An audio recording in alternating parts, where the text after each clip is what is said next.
అందరికీ నమస్కారం. ఈరోజు మీ అందరికీ నేను వినిపించబోయే కథ అది సంగతి. రచయిత వలివేటి నాగచంద్రావతి గారు. ఇక కథలోకి వెళితే, అత్తవారింట్లో తొలి అడుగు వేసినాడే, చూడమ్మాయి సుధా, పెరట్లోకి వెళ్ళినప్పుడు పొరపాటున వెనకింటి వైపు చూస్తావేమో, వద్దు సుమా అన్న హెచ్చరిక జారీ చేశారు మా అత్తగారు. దాని ప్రాధాన్యతని సూచిస్తూ కళ్ళు పెద్దవి చేసి, రాజకుమారుణ్ణి తూర్పువైపు గదికి మాత్రం వెళ్ళవద్దంటే బుద్ధి అటువైపే పరిగెత్తినట్టు వెంటనే ఏదో పని పెట్టుకొని పెరట్లోకి వెళ్ళి తల ఎత్తి ఎత్తనట్టు, ఎత్తి చూసి చూడనట్టు వెనకింటి వైపు చూశాను. ఈ పేటలో ఇళ్ళన్నిటికీ చుట్టూరా ఖాళీ స్థలాలు బాగానే ఉన్నట్టున్నాయి. పెద్దవి కాదు కానీ చిన్న చిన్న చెట్లు పాదులు మధ్యన ఆ ఇల్లు మామూలుగానే ఉంది. కాకపోతే మా ఇంటి కంటే కాస్త దిగువలో ఉంది. ఇంట్లో వాళ్ళు మామూలుగానే ఉన్నారు. కాకపోతే ఆడవాళ్ళ తలల మీద ముసుగులు అవి మన ప్రాంతం వాళ్ళు కానట్టు కాస్త డిఫరెంట్గా ఉన్నారు. కొత్త శాల్తీని కాబట్టేమో ఒకళ్ళనొకళ్ళు హెచ్చరించుకుంటూ తిరిగి తిరిగి చూశారు నన్ను. అంతే. మాది కార్నర్ హౌసు. మా పక్కనున్న ఇంట్లో చిన్న ప్రైవేట్ స్కూలు నడుస్తోంది. మా అత్తగారి బాధ అదే. మా అత్తగారు అంటారు, పక్కనేమో చెవులు చిల్లులు పడే అంత గోల, వెనకేమో లంకకి చుట్టాలు కాపురం, ఇరుగు పొరుగు అన్న సౌలభ్యం లేదు మనకి అని వాపోయారంటే సబబే మరి. ఆ రోజు మరో 4 రోజుల దాకా మా అత్తగారికి తెలిసిన వాళ్ళు కొత్త కోడల్ని కదా నన్ను చూసి పరిచయం చేసుకొని వెళ్ళారు. ఎదురుగా ఉన్న ఇంటి వాళ్ళు కూడా పలకరించి వెళ్ళారు. కానీ పొద్దున్న లేచి వంటింటి తలుపు తీస్తే ఎదురుగా కనపడే వెనకింటి వాళ్ళు మాత్రం రాలేదు. అంత శత్రుత్వమా?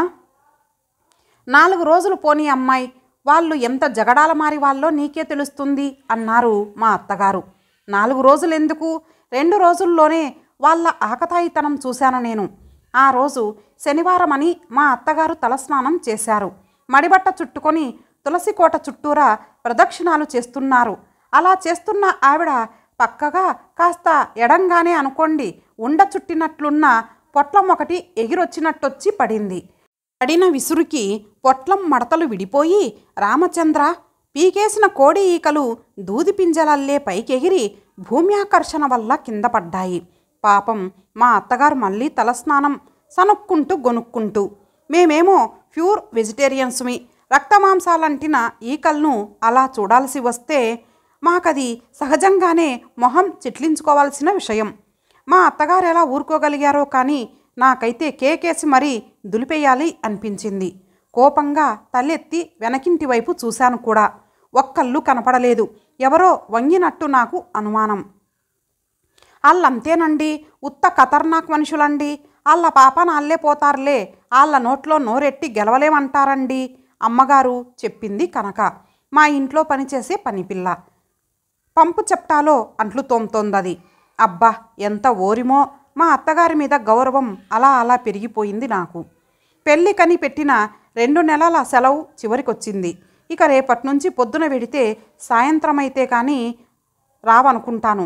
కోడల్ని తీసుకొని భోజనానికి వచ్చి వెళ్ళమని ఇప్పటికి 4 సార్లు ఫోన్ చేసింది మా చెల్లెలు. ఊర్లోనే కదా, సాయంత్రానికల్లా వచ్చేయొచ్చును. ఈరోజు వెళ్దామా అడిగారు అత్తగారు. అసలు అత్తగారి కంటే పిన్నత్తగారిని మంచి చేసుకోవటం ముఖ్యమన్నారు పెద్దలు. తప్పకుండా అన్నాను. వెళ్ళాం. మా చిన్నత్తగారు స్వరాజ్యలక్ష్మి. ఆవిడ తత్వం ఏమిటో నాకు అసలు అంతు చిక్కలేదు. ఓ పక్క నుంచి మా 4 అక్క చెల్లెళ్లలో నీకులా పెద్ద చదువులు చదివి ఉద్యోగం చేసే కోడల్ని తెచ్చుకున్నది మా అక్క ఒక్కతే సుమా. నిన్ను చూస్తే మాకంతా ఎంత గర్వంగా ఉంటుందో అంటూనే ఇంకో పక్క నుంచి 30 ఏళ్ల నాడు మా అక్కని పెళ్లాడి వంటలక్క పోస్ట్ ఇచ్చారు మా బావగారు. ఇప్పుడు ఉద్యోగం చేసే కోడలొచ్చి ఆ పోస్టుని పర్మినెంట్ చేసింది అంటూ వ్యంగ్యపు నవ్వు నవ్వింది. పోనీ అక్క మీద అంత సానుభూతి ఒలకబోసిన ఇల్లాలు తన ఇంట్లోనైనా అక్కగారిని కూర్చోబెట్టి వండి వడ్డించవచ్చునా?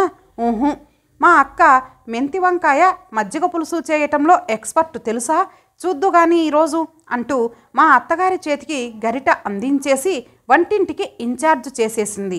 అసాధ్యురాలే నవ్వుకున్నాను. భోజనాలు అయ్యాయి. భుక్తాయాసం తీరాలి కదా. శరీరం ఎటు కదలట్లేదు కాబట్టి నోటికి ఫుల్గా పని చెప్పారు అత్తగారులిద్దరూ.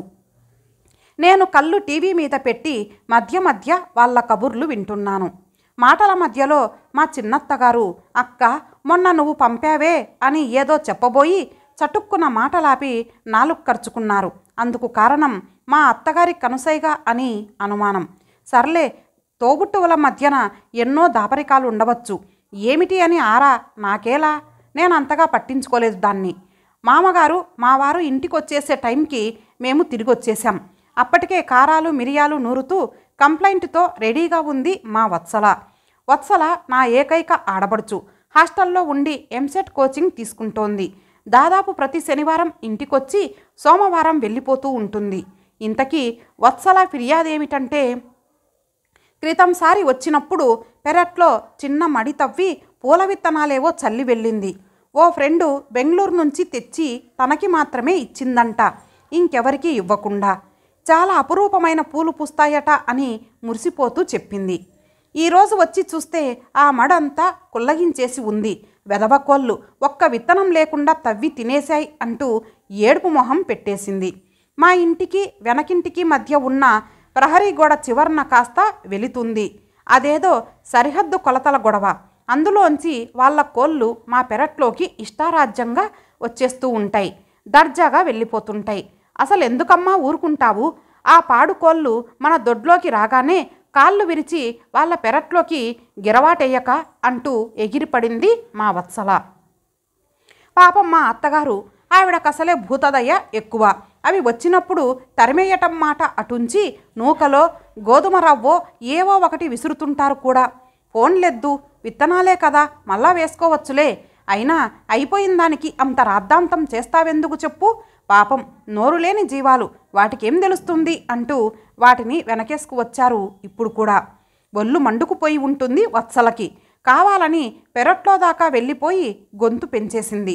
నువ్వు ఊరుకున్నా నేను ఊరుకోలేనమ్మా, నీ చాదస్తం నాకు లేదు. నేనున్నప్పుడు రాని చెబుతా, కాళ్ళు కాదు మెడ విరిచి అవతల పారేస్తా అంటూ గయ్యిమంది. ఈ చర్యకి ప్రతిచర్య వెంటనే రెట్టింపుగా వెనకింట్లో నుంచి వచ్చేసింది. ఇద్దరు మధ్య వయసు ఆడవాళ్ళు తలమీది ముసుగులు మొహం మీదికి లాగేసుకుంటూ పోట్లాడుతున్నట్టుగా గట్టిగట్టిగా సమాధానమివ్వటం మొదలుపెట్టారు. వాళ్ళు అనేవి ఒక్క ముక్క అర్థం కావట్లేదు నాకదేమిటో. వచ్చి రాని తెలుగుకి హిందీ లాంటి మరో భాషని కలగలిపేసి మాట్లాడుతున్నారు వాళ్ళు. వాళ్ళ గోడకి కాస్త దగ్గరగా వెళ్ళి కాస్త అర్థమయ్యేలా చెప్పరు దయచేసి అని అడుగుదామనుకున్నాను. కానీ ఈలోగానే మా అత్తగారు నా రెక్క వత్సల రెక్క పట్టుకొని బలవంతాన లోపలికి లాక్కెళ్ళి తలుపులు వేసేశారు. బుద్ధుందా నీకు వత్సల? అలగా మనిషిలాగా ఆ అరుపులేమిటి అసహ్యంగా? చెల్లెల్ని చిన్నగా మందలించారు శ్రీధర్, నా పతిదేవుడు. అప్పటికి వత్సల ఉద్రేకం కూడా పిసరంతా పలచబడింది. నేనన్నది ఒక్కటే మాట, అరిచిందంతా వాళ్ళు. నన్నంటావేం? మొహం ముడుచుకుంది వత్సల. కాస్త సిగ్గుపడినట్టుంది కూడా. అది వరకు ఆ ఇల్లు అద్దెకు తీసుకున్న వాళ్ళు చాలా మంచివాళ్ళు. మీ అత్తగారు వాళ్ళు చాలా సఖ్యతగా ఉండేవాళ్ళు. ఏడాది దాటుతోంది వీళ్ళు వచ్చి. మొదట్నుంచి వాళ్లకు మనకు పడటం లేదు ఎందుకనో. కనిపిస్తే చాలు చురచుర చూస్తారట. భాషా ప్రాబ్లం ఒకటి. అటువైపు చూడ్డానికే భయపడిపోతారు వీళ్ళు. గత చరిత్ర చెప్పారు మామగారు కూతుర్ని సానుభూతిగా చూస్తూ. జాయింట్ ఫ్యామిలీ అనుకుంటా, చాలామంది ఉన్నట్లున్నారు ఆ ఇంట్లో అన్నాను నేను సంభాషణలో కలుస్తూ. ఉమ్మడి కుటుంబమే. ఓ గుంపు కోళ్ళు, 2 గేదెలు, పాదులు మొక్కలతో సహా మహా విశాలమైన కుటుంబం. కోళ్ళ చెత్త, పేడకంపు, పురుగులు, దోమలు మనకు కూడా పంచిపెడుతూ గొప్ప ఆదర్శ కుటుంబం కసిగా అంది వత్సల. నవ్వాను నేను. నీకు తెలియదొదినా, మన దారిన మనమున్నా ఏ వదవ పనో చేసి కవ్వించటం. ఇదేమంటే చూసావుగా అర్థం కాని యాసలో నోరు పారేసుకోవటం. అబ్బా, మా అమ్మ కాబట్టి అలా వాళ్లతో వేగుతోంది గాని ఛీ, ఏం మనుషులో రుసరుసలాడింది వత్సల. మాట పడని ఉడుకు రక్తం కదా పాపం. మా అత్తగారు టీ పెట్టి తీసుకొచ్చి ఇచ్చారు మాకందరికీ. ఇక ఆపవే తల్లి, లోకంలో ఎన్ని తరహాల మనుషులో, అందరితోనూ సర్దుకుపోవటం నేర్చుకోవాలి. ఇలాంటి వాళ్ళని పట్టించుకోనట్టు తలొంచుకొని వచ్చేస్తే ఏ పేచీ ఉండదు అన్నారు అత్తగారు నచ్చచెబుతూ. అమ్మ మాట కరెక్టు. ఇక టాపిక్ చేంజ్ చేయండి. సాయంత్రాన్నెందుకు పాడు చేస్తారు అన్నారు శ్రీధర్ నవ్వుతూ. మాటల్లో పడ్డాం. నేను వాళ్లతో స్నేహం చెయ్యనా హఠాత్తుగా అడిగాను. తెల్లబోతూ చూసి నీ వల్ల కాదులే అంతలోనే నవ్వేశారు అత్తగారు. చూద్దాం అన్నాను. కాలేజీలో మాట్లాడని వాళ్ళని కూడా పలకరించి కలుపుకుంటానని పేరు నాకు. మర్నాటి నుంచే ప్రారంభించాను నా ప్రయత్నాలు. ఉదయమే పెరట్లో వాళ్ళు కనపడ్డ వెంటనే గుడ్ మార్నింగ్ చెప్పాను చెయ్యి ఊపుతూ. ఆడవాళ్ళకేనండి బాబు. ముందు ఆశ్చర్యంగా చూశారు, తర్వాత తల తిప్పుకున్నారు. వాళ్ళకు అర్థం కాలేదేమోనని జై శ్రీకృష్ణ అని, సత్ శ్రీ అకాల్ అని కూడా పలకరించాను నా టీవీ పరిజ్ఞానమంతా ఉపయోగించి. స్పందనే లేదు. అలా కాదని ప్రహరీకి దగ్గరగా వెళ్ళి దండెం మీద చీరలు ఆరేస్తున్న ఆవిడ్ని, మీ చీర డిజైన్ చాలా బాగుంది ఆంటీ, బహుత్ అచ్చాహై, ఎక్కడ కొన్నారు అని కదిపాను. స్వీటు చేస్తున్నారా బాబీ, సువాసన గుబాలిస్తోంది అని పొగిడాను మరోసారి. అబ్బే, మా మామగారు అన్నట్టు కొరకొరా చూశారంతే. నా అంచనా ప్రకారం ఇంకొకళ్ళైతే ఈ పాటికి కాస్తన్న ప్రసన్నత చూపించేవారే. ఇది కాస్త మొండి కేసు. శ్రీధర్ జాలిగా చూస్తున్నారు నా వైపు. నాకు పట్టుదల పెరిగిపోయింది. ఏమైనా సరే ఓటమి ఒప్పుకోను. మడమ తిప్పడం అనే మాట నా డిక్షనరీలోనే లేదు. మర్నాటి సాయంత్రం ఆఫీస్ నుంచి వస్తూ డబ్బాడు చాక్లెట్లు పట్టుకొచ్చాను. ఎందుకవి దండగ పనులు? నచ్చనట్టు గొనిగారు అత్తగారు. పెద్దలు చెప్పిన 4 ఉపాయాల్లో ఇది ఒకటి. ప్లీజ్ ఈ ఒక్కసారి అర్థించాను. డబ్బా తీసుకెళ్ళి సరిహద్దు గోడ మీద పెట్టాను. ఆంటీ అని కేకేసి, ఈరోజు నా పుట్టినరోజు, ఇవి పిల్లలకివ్వండి, ఎంతో అభిమానం ప్రదర్శించాను. ఈ ట్రిక్కుకి తిరుగులేదు అనుకున్నానే కానీ అది ఎదురు తిరిగింది. ఏమిటేమిటో అంటూ ఆవిడ తోసిన తోపుకి టప్పుమంటూ నా ముందు పడింది డబ్బా. మూత ఊడి కకావికలమైన చాక్లెట్లు ఉసూరుమన్నాయి. చెప్పానా, మూర్ఖుల మనసు రంజింపచేయలేము అంటారు, వినలేదు? తన అన్నమాట రుజువైనందుకు సంతోషపడుతూ అన్నారు అత్తగారు. విన్నాను కానీ ఒప్పుకోను. వాళ్ళని మంచి చేసుకు తీరుతాను. కానీ ఎలా దొరికింది దారి. చీటీలాగా మారి కనక చేతుల్లోంచి జారి ఆ స్లిప్పులో ఏముందో తర్వాత చెబుతాను. అత్తగారు ఊరెళ్తున్నారు. చిన్నత్తగారితో కలిసి దూరపు బంధువులింట్లో ఏదో ఫంక్షను. 2 రోజులు సర్దుకోగలవుగా, మొక్కలకి నీళ్లు కనకపోస్తుందిలే అన్నారు అత్తగారు. ఏం పర్వాలేదు, మీరు నిశ్చింతగా వెళ్ళిరండి అత్తయ్యా అన్నాను నేను. మీకెందుకమ్మా, చీకట్నే వచ్చేసి చిన్నమ్మగారు ఆఫీస్కి వెళ్ళేదాకా సాయం చేసే వెడతాగా, భరోసా ఇచ్చింది కనక. అన్నట్టుగానే సరిగ్గా 2 రోజుల్లోనే వచ్చేశారు అత్తగారు. ఆ రోజు శనివారం. వత్సల కూడా ఇంటికి వచ్చింది. సాయంత్రం టీకి ముందు ప్లేట్లో పకోడీలతో పాటు చిన్న బౌల్స్లో రసగుల్లాలు పెట్టి ఇచ్చాను అందరికీ. ఇవెక్కడివి అన్నారు అత్తగారు. వెనక ఇంటి వాళ్ళు పంపించారు. ఆ ఆంటీ పేరు లక్ష్మీబాయట. నా మొహంలో విజయ దరహాసం. నమ్మలేనట్టు చూస్తున్నారు అందరూ. ఎలా సాధించావు వదినా? విస్మయం, సంభ్రమం వత్సలకి. నేను ఒక బౌల్ తీసుకొని శ్రీధర్ పక్కన సోఫాలో కూర్చున్నాను. ఏం లేదు, చిన్న పేవర్ చేశానంతే. ఫ్లాట్ అయిపోయారు. అంతా కుతూహలంగా చూస్తుండగా చెప్పాను. మొన్న బ్రష్ చేసుకుంటూ మొక్కల దగ్గరికి వెళితే అరటి చెట్ల దగ్గర ఒకటి గోడవారంట పెరిగిందే దోసపాదు. దాని దగ్గర ఒకటి 2 కోడిగుడ్లు కనబడ్డాయి. వాటిని జాగ్రత్తగా కాగితంలోకి తీసి గోడ మీద ఉంచి వాళ్ళకి అందించాను. మీ కోళ్ళవే ఇవి అని చాక్లెట్లలా విసిరేయలా తీసుకున్నారు. మేము చూడకపోతే ఏ పిల్లో తినేస్తుంది. రోజు మీ పిల్లవాన్ని పంపించండి, మా పెరట్లో చూసుకొని తీసుకువెళ్తాడని చెప్పాను. అది వాళ్లకు అర్థమయ్యేలా చెప్పడానికి నేనెంత కష్టపడ్డానో మాత్రం అడక్కండి. ఆవిడ మొహం ఇంతయింది. సాయంత్రమేమో ప్రహరీ గోడ వారంట వాళ్ళ బొప్పాయి చెట్లు 2 ఉన్నాయి కదా, మన వైపు వాలటం మూలాన వాళ్లకు అందటం లేదట. స్టూలు వేసుకొని ఎక్కి ఆ కాయలు కోసి వాళ్ళ గోడ మీద పెట్టేశాను. ఎంత సంతోషించారో చెప్పలేను. పొద్దున్న నేను ఆఫీస్కు వెళ్ళబోయే ముందు వంటింటి తలుపు వేయబోతుంటే బహు అని పిలిచి ఈ రసగుల్లాల గిన్నె చేతికందించింది. ఇంట్లోనే చేశారట, అది కదా. ఇక వాళ్ళకి మనకి ఏ పేచీ ఉండదు అన్నాను ఊపిరి పీల్చుకుంటూ. వెరీ గుడ్ అన్నాడు శ్రీధర్ రిలాక్స్డ్గా. నేను చేసింది బాగుందా అత్తయ్య? వాళ్ళవి వాళ్ళు తీసుకెళితే మనకేం ఇబ్బంది లేదుగా అన్నాను అత్తగారి వైపు చూసి. అబ్బే, మనకేం ఇబ్బంది, నవ్వు తెప్పించుకుంటూ లేచి వెళ్ళిపోయారు అత్తగారు. ఇప్పుడు చెప్తాను, నాకు దొరికిన స్లిప్పులో ఏముందో.